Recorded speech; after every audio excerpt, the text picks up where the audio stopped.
Então, dentro da sua cabeça, você precisa refletir, para a gente poder falar de regras e de ordem na economia, refletir como você enxerga o outro e como você enxerga os bens que você quer, que você necessita. O que são eles para você? Tudo isso passa pelos objetivos. E aqui eu quero trazer um elemento que eu não coloquei na apresentação, mas foi até a origem do porquê que o Rodrigo me convidou para falar aqui, que é um post que eu fiz no Instagram sobre o Homo economicus. Que, na verdade, a gente poderia colocar o Homo, como homem, tendo várias finalidades, vários objetos que ele corre atrás. Então, o homem da técnica, que é o homem que está naquele momento buscando a produção das coisas. Um artista ou até um engenheiro, ele está ali na técnica, pensando na sua cabeça, segundo a técnica que ele aprendeu, e ali para ele a sua motivação é ser técnico. Tudo bem, é uma motivação. Outra é o Homo economicus. É o momento na qual na sua cabeça você muda a chavinha, você começa a pensar em termos de dinheiro. Não, peraí, pô. Esse pacote de arroz aqui está muito caro.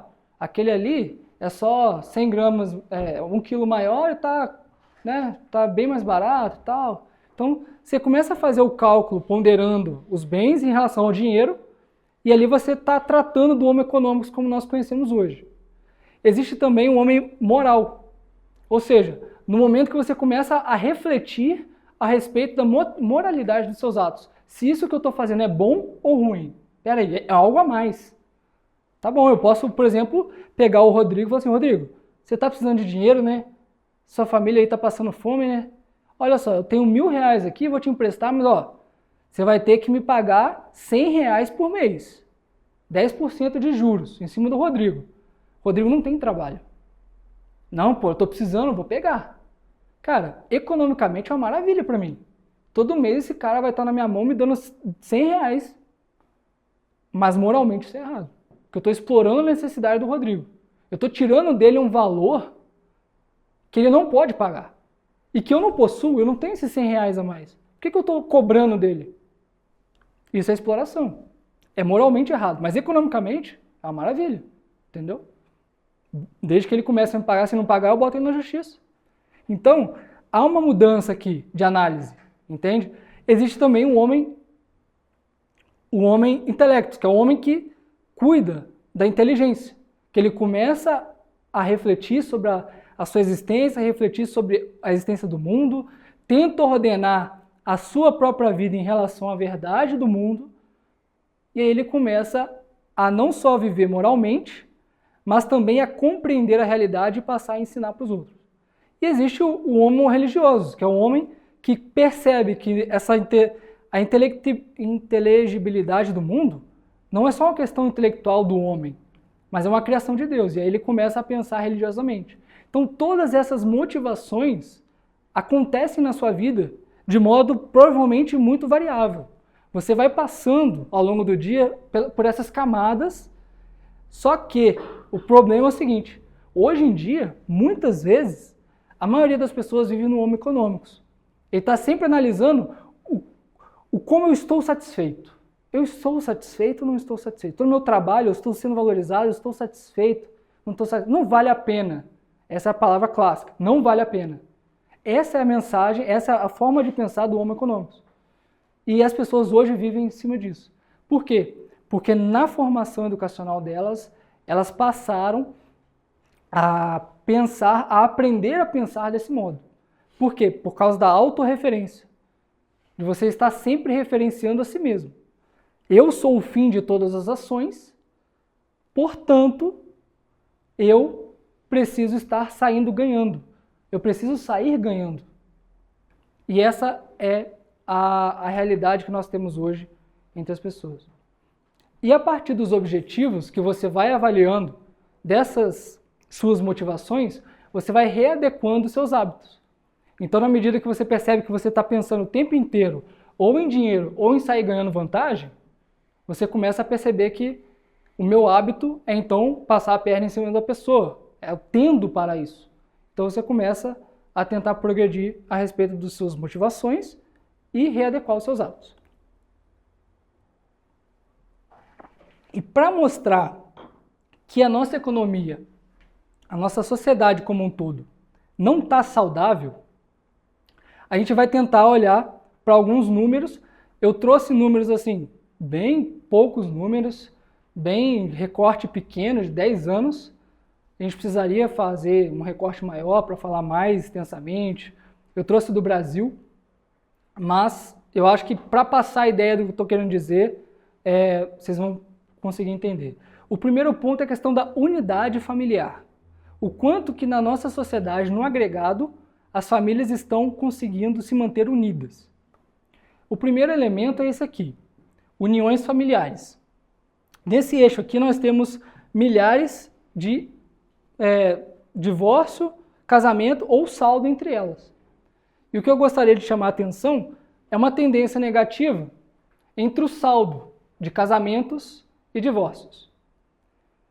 Daqui a um tempo, é bem provável que a gente veja o saldo começar a ficar negativo, que as pessoas passem a se divorciar mais ao longo do tempo do que realmente está surgindo novas famílias.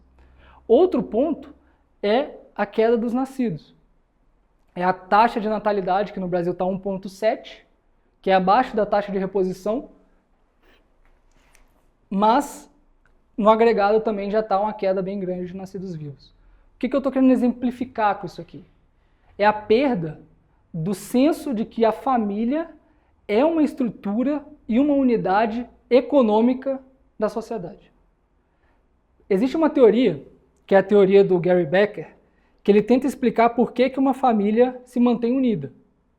E a teoria dele é a seguinte: eu tenho a minha satisfação, meu cônjuge tem a minha satisfação, enquanto nós dois estamos num saldo positivo de satisfação, pensando no futuro, pensando no dinheiro que a gente pode juntar, né, e conseguir adquirir bens juntos e tudo mais, eu estou com essa pessoa.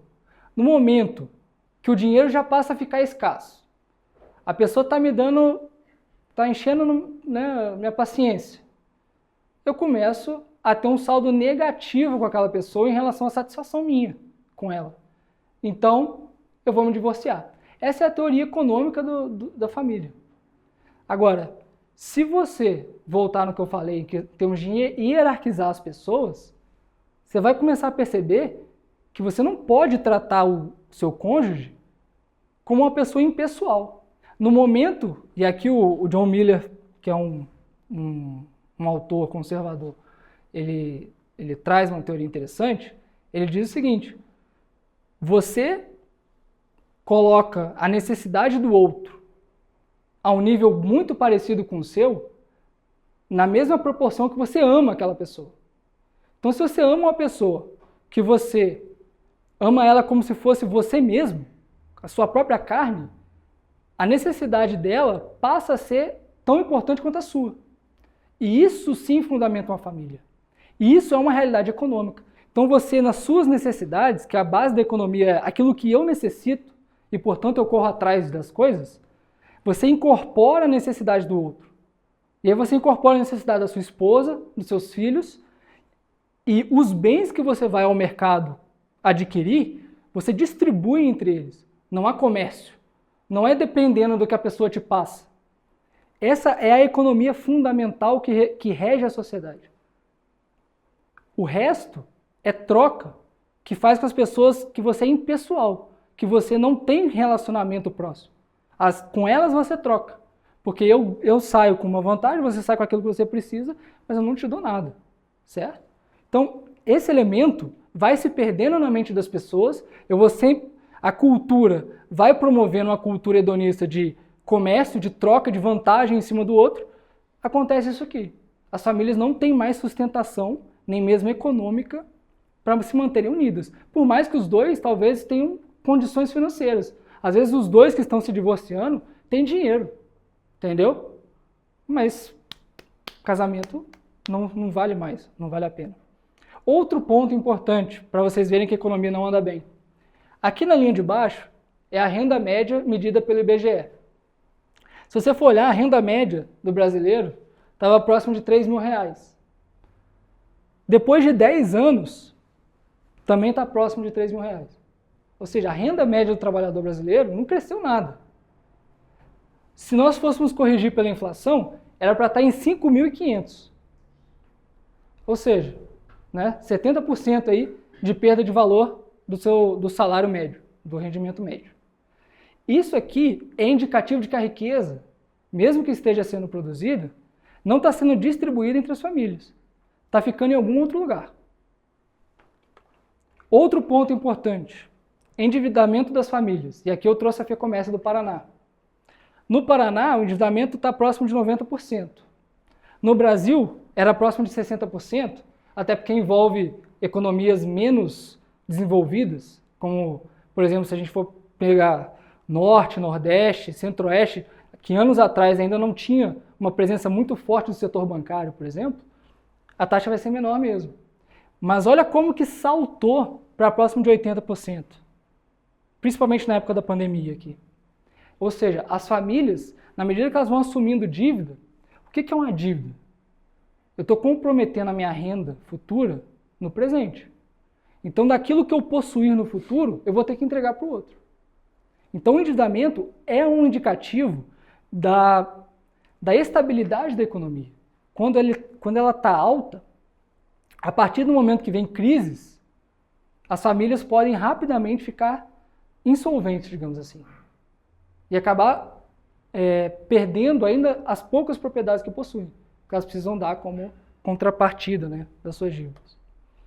Outro ponto interessante aqui já é de Curitiba, que eu peguei num site o quanto que era um imóvel de 3 dormitórios, que eu pensei assim, uma família, né? Uma família aí com filhos e tal, 3 dormitórios. Qual que é o preço médio em Curitiba desse apartamento ou casa? R$749 mil. Tá? Esse é o preço médio de venda do imóvel desse. Eu peguei aquele rendimento médio lá atrás, supondo que ele fosse aqui também para Curitiba, o mesmo rendimento. Mas só para a gente ver a diferença da evolução. E eu fiz a divisão, ou seja, quantos meses de salário uma pessoa precisaria para quitar seu apartamento. Aqui no início era próximo de 133. Ao longo dos anos, já chega a 240 meses. Ou seja, torna-se cada vez mais difícil, até mesmo pela dinâmica da especulação imobiliária, do mercado imobiliário, uma família comum que trabalha, seu trabalho comum, adquirir essa propriedade. E essa é uma tendência global. Isso está acontecendo hoje nos Estados Unidos, no Canadá, na Europa. É uma tendência global, principalmente pós-pandemia. E quem que sustenta, então, o crescimento da economia? Quem que está sustentando isso aí? São 2 elementos. É o investimento financeiro e a dívida do governo.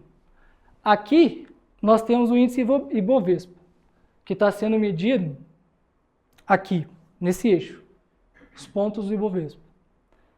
O Ibovespa vai crescendo constantemente, certo? Por quê? Porque na medida que você é uma pessoa que tem dinheiro, a economia está estagnada. Você investe, você não sabe se vai ter retorno. Nessa época aqui, principalmente, os juros estavam baixos, depois foram aumentando. E mesmo assim, cresceu. Onde que eu vou botar meu dinheiro? Eu vou botar em grandes empresas consolidadas. Então, eu vou portar meu dinheiro em ações. Então, você começa a promover um investimento no setor financeiro que vai jogando dinheiro nessas empresas que estão listadas em bolsa, enquanto a massa da economia que está aqui tentando trabalhar não consegue crescer. Para compensar isso aí, o governo fala, não, eu não posso deixar essas pessoas passando fome, não posso deixar a economia desaquecer, eu tenho que aumentar meu gasto. E aqui é o estoque da dívida, em vermelho, estoque da dívida do governo.